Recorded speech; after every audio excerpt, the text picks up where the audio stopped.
আসসালামু আলাইকুম সবাইকে। নতুন আরেকটি ভিডিওতে সবাইকে স্বাগতম। কার গতিবেগ সবচেয়ে বেশি বলুন তো? এক কথাতেই বলে ফেললেন, নিশ্চয় আলো। আর আলোর থেকে কিছুটা কম শব্দের গতিবেগ। এবার এই শব্দের গতি থেকেও যদি জোরে চটে কোনো বিমান, তাহলে কেমন হবে? এই ভাবনাটারই বাস্তব রূপ দিয়েছে মার্কিন মহাকাশ গবেষণা সংস্থা নাসা এবং বিমান ও বিমানের যন্ত্রাংশ প্রস্তুতকারক সংস্থা লকহিড মার্টিন, যা শব্দের গতির চেয়েও দ্রুত। আপনি কি জানেন বিশ্বের প্রথম সুপারসনিক বিমান কোনটি? নিউ ইয়র্ক থেকে লন্ডন পৌঁছানো যাবে মাত্র 90 মিনিটেই। যদি আপনার উত্তর না হয়, তাহলে আজকের ভিডিওটি আপনার জন্য। নিশ্চয়ই মনে আছে কনকর্ড এয়ারলাইন্সের কথা।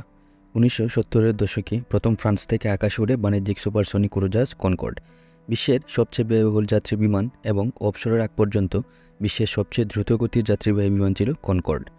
ব্রিটিশ এয়ারওয়েজ এবং এয়ার ফ্রান্সের যৌথ মালিকানাধীন ছিল এই কনকর্ড। যারা রাজস্বিক বিমান ভ্রমণ করতে চাইতেন, তারা এই কনকর্ডে যাতায়াত করতেন। ক্রমবর্ধমান ক্ষতির কারণে কনকর্ড বন্ধ হয়ে যায় 2003 সালে। আর এই শেষ যাত্রা শেষ হয় আরও রাজস্বিকভাবে। কনকর্ডের শেষ যাত্রায় টিকিট বিক্রি হয় অত্যন্ত উচ্চ মূল্যে এবং পৃথিবীর ভাগা ভাগা ব্যক্তিরা কনকর্ডের শেষ যাত্রার অংশীদার হয়েছিলেন।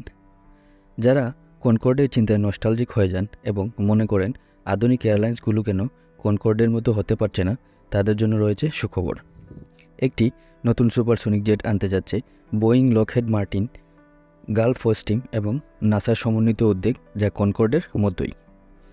অস্ট্রেলিয়ান নিউজ.com-এর খবর অনুযায়ী জানা গেছে, আমেরিকার মহাকাশ বিজ্ঞানীরা বলেছেন এই বিমানটি কনকর্ডের শিশু, যা নিউ ইয়র্ক থেকে লন্ডন, প্যারিসে পৌঁছবে অর্ধেক সময়ে এবং লন্ডন থেকে সিডনি পৌঁছবে মাত্র 4 ঘন্টায়।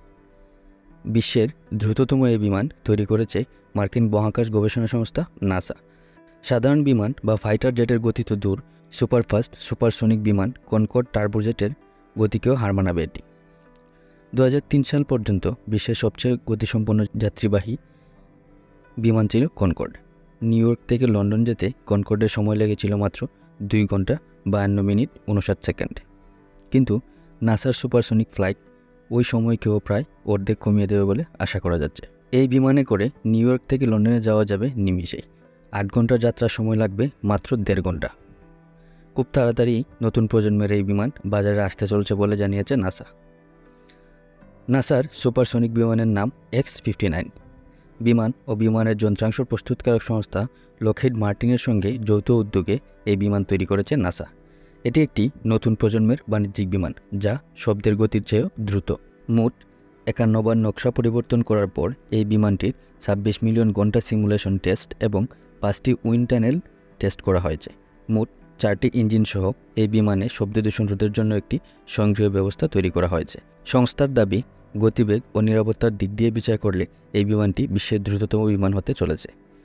নাসার ডেপুটি অ্যাডমিনিস্ট্রেটর পাম মেলরয় বলেছেন, এয়ারক্রাফট X-59 গতির সংজ্ঞাই বদলে দেবে। শব্দের চেয়ে দ্রুত গতিতে উড়বে এই বিমান। চোখের পলক ফেলতে না ফেলতেই পৌঁছে যাবে গন্তব্যে। এই বিমান নিরাপদ এবং এর ডিজাইন যন্ত্রপাতিও খুব আধুনিক। ইতিমধ্যে নাসার আর্মস্ট্রং ফ্লাইট রিসার্চ সেন্টার থেকে এই বিমানের পরীক্ষামূলক উড়ান হয়েছে বলে জানান মেলরয়। নাসা জানিয়েছে X-59 শব্দের গতির 1.4 গুণ গতিতে পৌঁছাবে বলে আশা করা হচ্ছে, যা 925 মাইল বা 1488 কিলোমিটার প্রতি ঘন্টার সমতুল্য। এর নকশা কাঠামো এবং প্রযুক্তি খুবই আধুনিক বলে জানিয়েছে নাসা।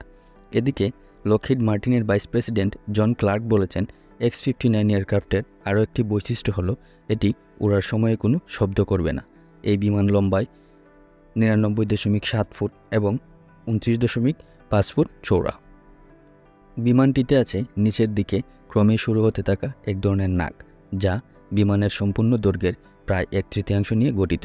এই নাকটি সুপারসনিক বিমানটিকে ঘিরে একটি শক ওয়েভ সরিয়ে দেওয়ার জন্য ডিজাইন করা হয়েছে, যার ফলে তৈরি হয় একটি সনিক বুম। আর সনিক বুম হলো শব্দের গতির চেয়ে দ্রুত বাতাসে ভ্রমণকারী কোনো বস্তুর শক ওয়েভের সঙ্গে যুক্ত শব্দ। 4000 নটিক্যাল মাইল দূরত্বে স্থল ও জলের উপর দিয়ে চলতে পারবে এই বিমান। এর স্বাভাবিক গতিবেগ স্থলভাগের উপর ঘন্টায় 2092 কিলোমিটার হলেও জলভাগের উপর এই বিমানটি ঘন্টায় 1239 কিলোমিটার বেগে যেতে পারে। 60,000 ফুট উচ্চতা পর্যন্ত এই বিমানটি 60 থেকে 80 জন যাত্রী নিয়ে উঠতে সক্ষম। সব কিছু ঠিকঠাক থাকলে আগামী 2029 সাল থেকে এই উড়োজাহাজে যাত্রী পরিবহনের আশা করছে প্রতিষ্ঠানটি। সেই ক্ষেত্রে মার্কিন শহর সান ফ্রান্সিসকো থেকে জাপানের রাজধানী টোকিওতে যেতে লাগবে মাত্র 6 ঘন্টা সময়। ধন্যবাদ সবাইকে।